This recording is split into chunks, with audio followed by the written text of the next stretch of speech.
Modern real estate lawyers are much more financial lawyers. They're dealing with real estate as an asset class. They're dealing with clients who are investing in a variety of assets in a variety of structures. Now you need to know complex capital stacks. You need to understand 2 or 3 or 4 layers of debt that may come on a property. You may have series of joint ventures with equity coming in, all of which requires a broader skill set. I think there's a common misconception that real estate is buildings, It doesn't matter what the building is, be it a hotel that we're sitting in now, or it's an office, it's a shopping centre or mall, as you say in the US. It's money you're buying. It's secure money for 25 years that gets you a return. That's what our sophisticated investors are buying. You are buying an income stream.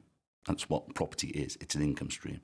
So real estate, it's not just buying a property, taking a lease. It's quasi-corporate. It's sophisticated. It's all tax-driven, so it's complicated tax issues, complicated finance, invariably in some form of offshore vehicle, be it Guernsey, Luxembourg. It is complicated. It's wrapped around a building. Yes, there's bricks and mortar, but we're buying sophisticated offshore income stream is the name of the game. I'd say there's more of a corporate element now to real estate transactions.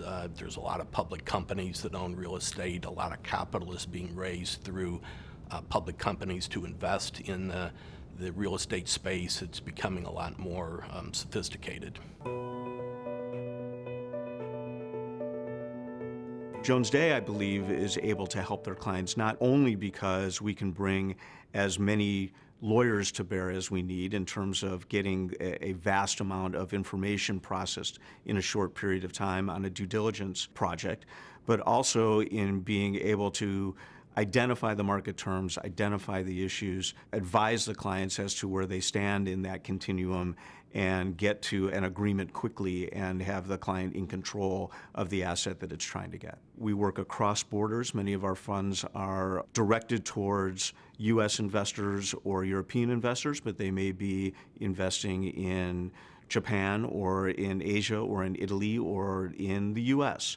And one of our great strengths is being able to put together cross-border, cross-office teams to represent, say, a sponsor in the UK who is forming a fund for investing in Europe, whose primary investors are going to be U.S. institutional investors. That's something that we do all the time. We put together teams that have vast experience in those types of products, but they're led within the real estate group and they're led by people who understand the real estate industry.